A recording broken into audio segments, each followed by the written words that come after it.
Welcome to Backyard Bows.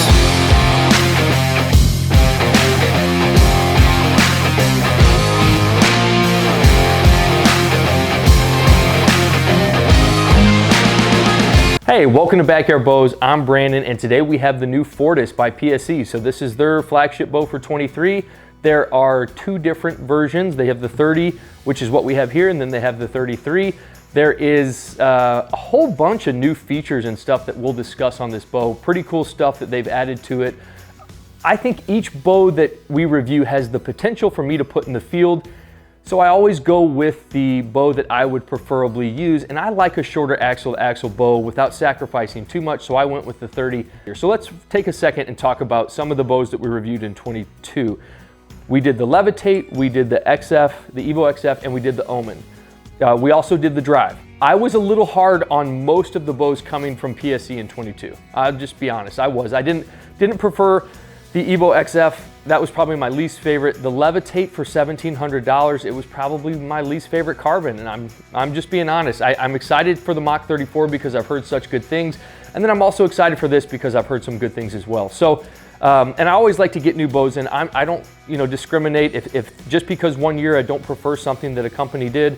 I always give them a shot the next year, and we'll review anything and everything. I would say that the Omen, which was their speed bow type bow from last year, was my favorite. And I think for a speed bow, it was a fantastic bow. I really enjoyed the Omen, and I think that was kind of a nice bow to finish with because I had a little bad taste in my mouth from the other ones that we had purchased and reviewed. So I'm excited for this one just because it's been a minute since we've done a PSE. So many new features on this bow. We will discuss everything. We'll discuss these new EC2 cams. We'll discuss these snap spacers that are new. I mean, there's all kinds of stuff on here that I really do like. And I also think that these cams have really cleaned up the draw cycle. I love the hold on these. They will say it's that full draw stability, which we have talked about in the past. And again, I don't think there's a ton of new technology there. I think that's just what they call it. But let's go ahead, we'll dive in. So we got a 30 inches axle to axle. You got 4.4 pounds. You got a 6 1/7 inch brace height, which is just perfect brace height. They have 50, 60, 70, and 80 pound limb options. I like that they go up to the 80. You get a nice fluctuation with this bow with 10 bolt turns out of that bolt. You got 340 on the IBO. You have 80, 85, and 90% let off options. And then you also have another let off option of 65, 70, and 75 that you can order your bow to. And I love these EC2 cams. So the E2s from all the bows that we reviewed last year, those were the ones that reached my draw length of 30. So I was kind of forced into getting those cams, even though visually I preferred probably the S2 cams on most of the bows that we reviewed. So I'm excited that they kind of bumped up that draw length and I was able to get the EC2s and try something different. The E2 cams, to me, that egg shake cam, it really dumped on me. I didn't like the way they held. It just wasn't my favorite cam from the year. I thought they were just a little bit aggressive for the speeds that they were getting. All right, so something else. They have a couple different solid color options, and I'll be honest, none of them are my favorite. I would go with a black, or I would go with that bottomland, mossy oak bottomland, which is really cool. All the other ones are just, they're like children's colors. Even the green to the gray, and then this is considered a tan, which is the only one that they had in the store, so I was kind of forced to buy this one, but it's like milk. It's like a cream color. Again, not my favorite, but again, everybody has their, the colors. They have enough colors where you can find something that you probably like, mixing, matching their colors and camos. But I think across the board, the range of colors and camos they have are probably my least favorite of any company. Something else that is new to this, and this is the 5th bow now where we've seen this, they call it the Kill Shock Stabilizer, which is a little built-in stabilizer. It started with Hoyt with the short stop, and we've seen it on multiple different bows. We've seen it on a Darton bow, we've seen it on a Elite bow, and now we got it here on the PSE bow. I think the new Expedition bow has one as well. I think that's what a lot of companies do across the board. Is if your competitor comes out with a great idea, you can kind of switch it up a little bit and you pretty much steal their idea. And I think that's, I think there's like 4 things on this bow that's what they did. You got the Picatinny rail now on the front, which I love that. I got a Trek that if I was to use this bow, I would get that Picatinny rail adapter, put my Trek on here. I love that. So again, I don't, I mean, I would be okay with every company adopting that, because I think that is one of the best features on a bow. You got the bridge lock from Matthews, and then most of these companies are just going with the Picatinny rail, which I love. And then you have the integrated rest system now on the back. So again, you got a couple features. They're a little bit late with adding some of these to their bow, but better late than never. And again, I don't care if you're kind of stealing ideas from other companies. Their entire cam system is from Darton. You know, they patented that and leased it from Darton. So the bus tuning system, the whole, you know, so again, each company is going to take little things here and there, and then they kind of create their own and they come up with their complete bow. And again, that's just kind of how it works. I love the short stop stabilizer. I wouldn't be surprised if we saw that on every bow. Same with the Picatinny rail. My favorite thing from the Evo XF to this bow, there's two things. So one of them is the cam system, but the other one is the grip. I love the grip on this. The Evo XF, man, it kind of grew on me, but again, it was like holding a tennis ball in your hand. And I know they had another option, but even the other option that was slender does not, I mean, this is just one of the best grips I've put my hands on. I absolutely love this. It's molded perfectly. I love the angle. I love the groove in the front. The whole thing is just very comfortable. I love the limb pockets on these and the way that they have that, you know, they call it a limb vise pocket, but it's pretty much just a hole in a pen, and that doesn't allow those to shift at all. I love that. They're locked into place. They have new dampening blocks in between the limbs. They're a little bit softer. Again, I like that. I think those are going to absorb some more vibration, a little bit more vibration than the other ones. Same string stop and the same cable guard, which is kind of like a hybrid cable guard. You have the rollers and the ball bearings, but it slides on that rod. Again, allowing everything to kind of flow nicely. I like that cable guard. It's one of my favorites. You got your stabilizer mount in the front. You got the hole in the back. You got two holes for your two-piece quiver. And then let's move on to my favorite part, and this is what I was most excited about looking into these new bows from PSE and realizing that I wasn't forced into getting those E2 cams again.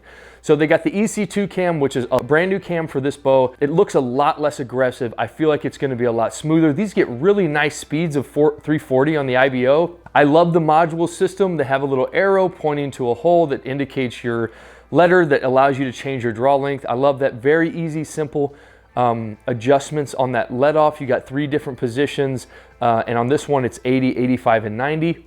And then something else that is new, they have these snap spacers. So if you look up underneath the limbs on the top, they kind of use it as a backboard, but they clip in and that kind of supports them. But I like it because all you do is need a bow press. You don't have to take your axles out, and you can use different width spacers to kind of help you tune your bow. I love that. It just makes things a little bit simpler, a little easier. That's something that is new to them. That's their own. I love that, and I think that's a great feature on these. So with that really easy bus tuning system here, that split yoke, and then with those spacers, I think this bow would just be a little bit simpler to work on and just makes it a little bit easier for you, which I love. So something else on this bow that came a little bit cleaner, they have that lithium grease, that white grease that PSE uses on all their bows. Sometimes they just splatter it on there and it gets everywhere, which I hate because you have to get the bow and then kind of clean it up yourself. This one came really clean.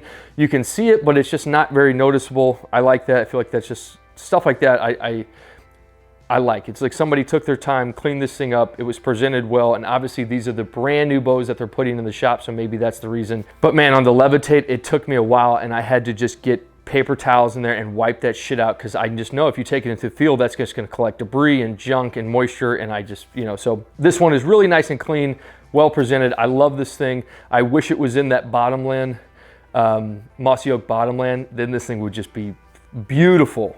Instead, we got milk. So let's go ahead. Let's sling a couple here inside, and then we'll get outside and do our freestyle shoot. Again, we just got an awesome day for this. I'm so excited. Again, I haven't shot a PSE since the Omen, and the Omen I did love. So I really did. I like that bow. It was a great bow to shoot. It was nice and fast. It was very stable. Just one of the better speed bows of the year. So I give them props where props are due. I feel like, but some things just to my preference are just, you know, I didn't like. In the Evo XF to this, I think this is just a very more complete bow than the Evo XF. I would take this over the Evo XF any day. So here we go.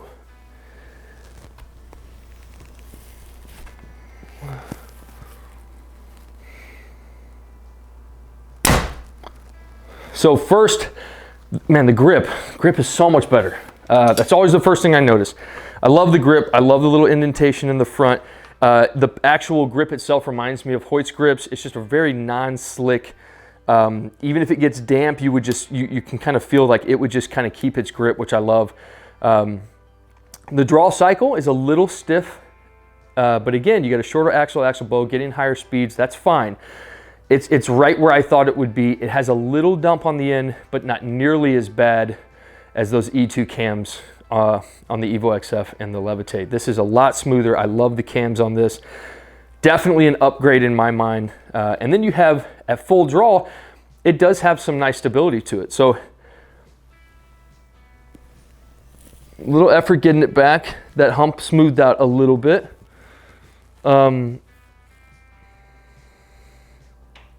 It holds really nice. I will say when I adjusted the let off down to 80, I bumped it up to the A position was 30.5. So I'm shooting it at 30.5 for the freestyle. When we come back in and do the speed test and the everything else, I'll switch it back to 30.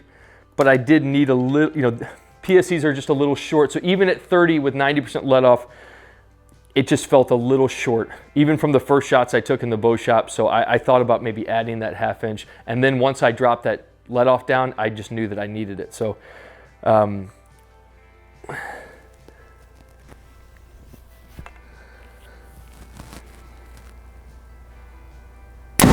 very nice balance. I mean, really, this thing to me, because the Evo XF was an Evo XF 30. So same axle to axle, but I feel like this balance is so much better. The full draw stability technology, when I talked to the rep, it was more of just a widening of the limb pockets. Yeah, I don't think there was a ton of new technology in there. And I even talked to him again, and I kind of always press those topics that I'm not sure what it is. When you read it on their website, it just pretty much describes what it's doing for you without telling you what it actually is. You know, and he said as these cams rotate, the cables slide back, it kind of centers everything back a little bit. Again, the explanations to me are never very clear, but I will say this holds very nice. So comparatively, this to me is such a better PS. I mean, this makes me, because I hate knocking any company too hard. I know that there's craftsmen that, you know, put a ton of energy and effort into designing everything and trying to come up with the best bow possible. So I hate just ripping things apart. But this makes me smile just because I feel like this is a fantastic bow. The weight is really, really nice. It's like a perfect weight.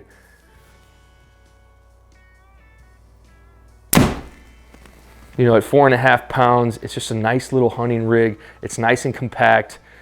And this thing, you can tell it's going to spit fire. So let's go outside and we'll shoot a whole bunch outside on the Freestyle Shoot.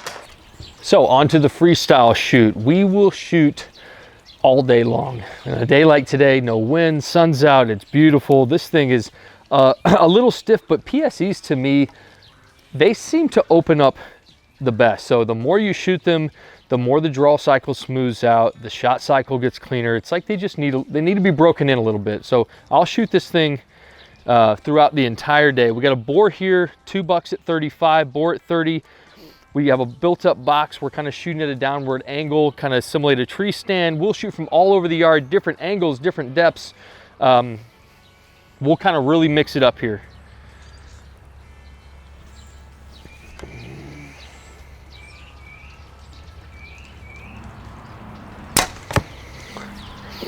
I think one of my favorite parts about a PSE is the shot cycle. And I think I said this in some of the other videos. It has an extremely quick and clean shot cycle, which is kind of the opposite of the draw cycle. I mean, it's a little stiff, it's a little rigid at points. It wants to drop off on you at the end. But when those cams are coming back around, man, it's just, there's something about it. It's so crisp. Let's go buck.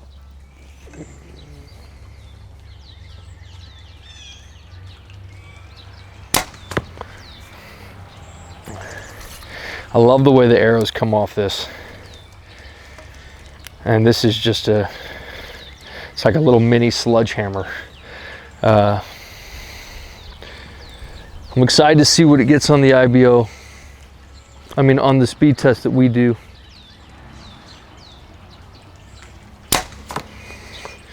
And this thing's on the money. Surprisingly, a very little amount of vibration in your hand too. The Evo XF, that's something that I felt like it was very noticeable. The big grip that it had on it, I felt like helped a little bit, but for the most part, I mean, it just had a little kickback, where this is the complete opposite. So you have almost virtually the same bow, some new features, different engine, and all of a sudden you got a completely different feel. Let's do one more and then we'll get over to the other side. All right, man, this is awesome. All right, let's go shoot some longer shots. All right, so now I'm gonna shut up and shoot. We'll climb this 3D ladder. We got a turkey at 20 all the way up to an elk at 50, and I'll just get to shooting.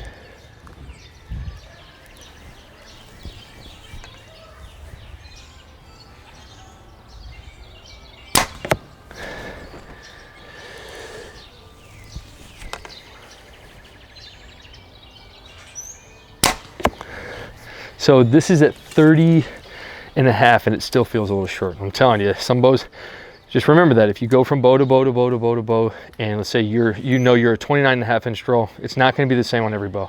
Especially with the let-off adjustments nowadays, you're really going to have to kind of tinker with it and figure out what's best for you. Because they're not all the same. I do love the way this thing is spitting though.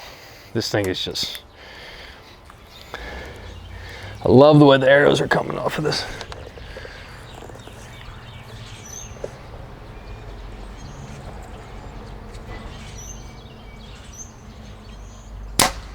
I like the hold too. The hold's really nice. Very different from the Evo XF. Before we move to the 40 yard bear, here's my advice. I saw a guy in the bow shop the other day. He had an older bow that he'd been using for a long time, and he thought, man, now it's time for an upgrade. And we got to chit chat, and he had actually seen one of my reviews, which is funny, but we started going back and forth, and he asked me what do I recommend, and I told him, I'm not going to recommend a bow for you. All I can say is I recommend you shoot as many bows as you can. You know, some bow shops aren't going to hold the manufacturers you want. Shoot as many as you can. And for this very reason, the Evo XF to the Fortis, very similar, drastically different, just from one year to the next. So think about, he's been shooting a older Elite from 10 years ago. I mean, I would shoot as many things as you can. Nothing is going to feel like that Elite. Everything is going to feel very different. And if you have maybe shot a couple bows in between that you're like, I don't like that, don't worry about it. Every year, every manufacturer is going to be pretty much a very different bow. Even if it's almost the same bow, if they switch up these cams, you better believe it's going to be an absolutely different feel to that bow. That engine change makes all the difference. So bitter taste in my mouth about the Evo XF. Probably wouldn't shoot the thing if you gave it to me. The Fortis, I really like this. And this is probably the first bow from PSE since I've started my reviews that I can say I really like. So now we'll go to that black bear at 40.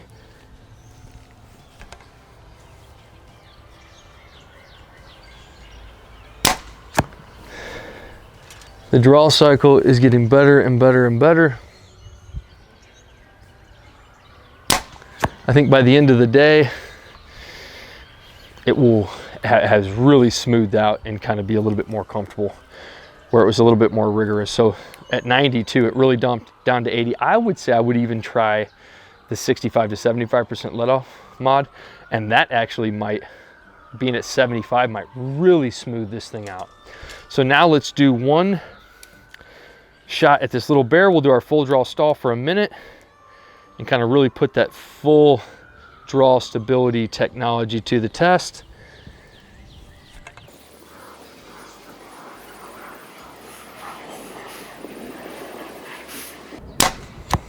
So I think it was a decently placed shot. I would say it started moving around pretty quick.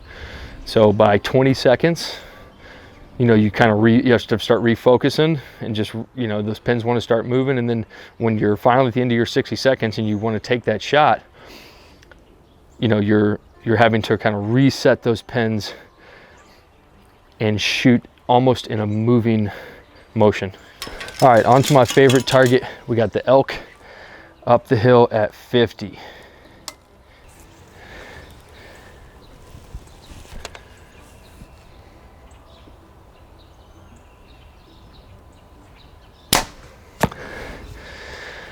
So from this angle, when you get out to the elk at 50, you know, sometimes bows at 50 will start to kind of get an arc, and those arrows will kind of sink down into the target.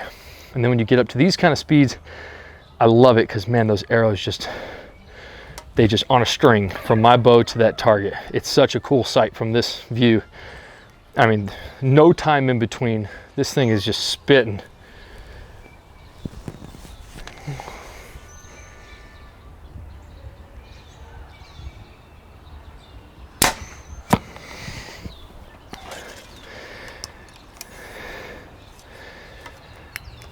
We'll shoot a couple on this thing.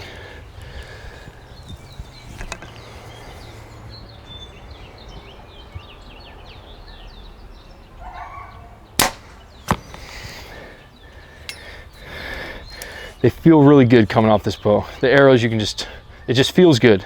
I would talk about that. Like sometimes right after the release hits, the arrows, you can just feel them. They feel really good. The shot cycle on this is so clean.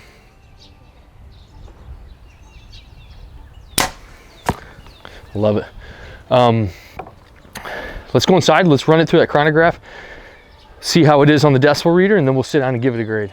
So for those of you who have not been following along, this is how we do the speed test. We'll use the 500 grain arrow. This is a 300 spine full metal jacket, 70 pounds, 80% let off at 30 inches draw. This is what we're going to use, all the same specs for all the tests.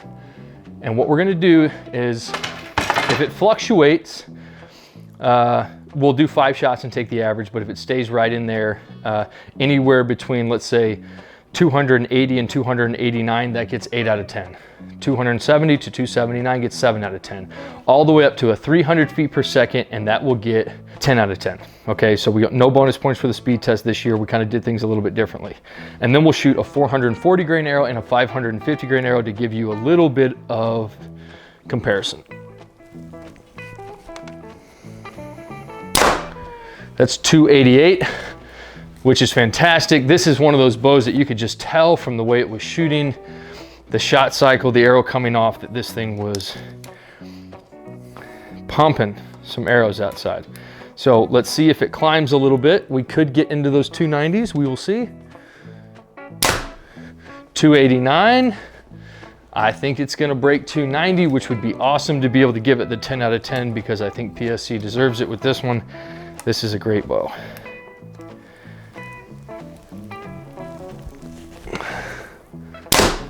$290. Okay, so now we're teetering that line. So we're gonna shoot those final 2 and we'll take the average.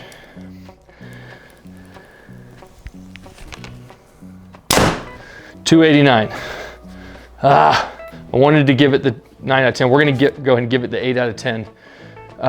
Which is still awesome. These are great speeds for this bow. These cams cleaned up that shot, the draw cycle so much. I mean, for those speeds, it's such a cleaner, well put together bow. Let's go the 400 spine full metal jacket. This is 440 grains. I think we'll probably be right above 300.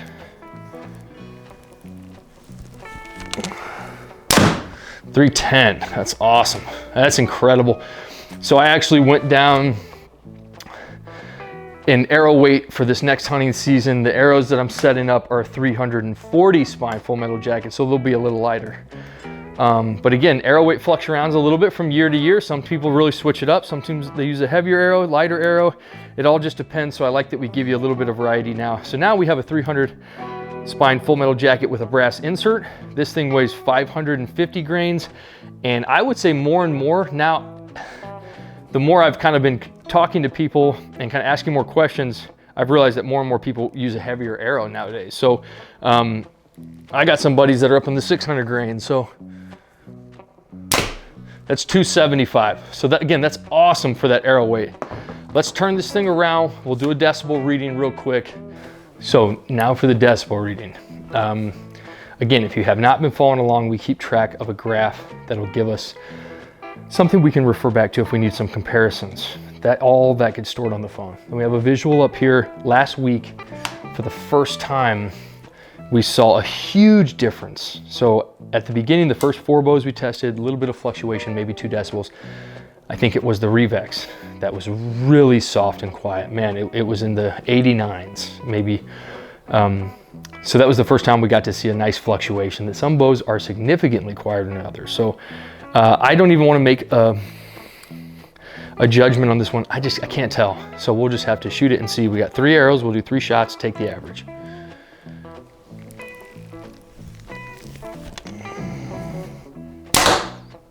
.92. So I would say this one falls, considering, you know, assuming that first read was accurate, this one falls right there with the average of most of the ones that we've tested, anywhere between 90 and 92. That was 94.1.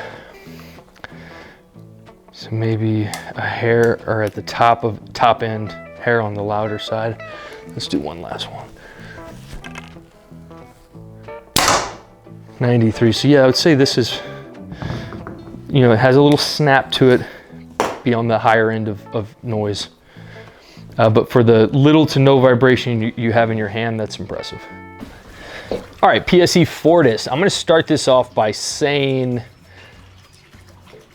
hands down, favorite bow from PSE since I've started doing my reviews. I really loved the Omen. That was a great speed bow.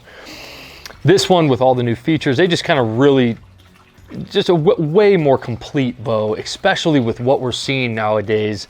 Again, I don't mind if companies kind of steal little ideas from each other, whatever. I mean, you got a whole bunch of people that are loyal to PSE that want to see some of these things, some of these great new innovative things, and use the accessories for the Picatinny rail and stuff like that. And I don't mind any of that. I love that they did the integrated rest, the stabilizer here on the bottom.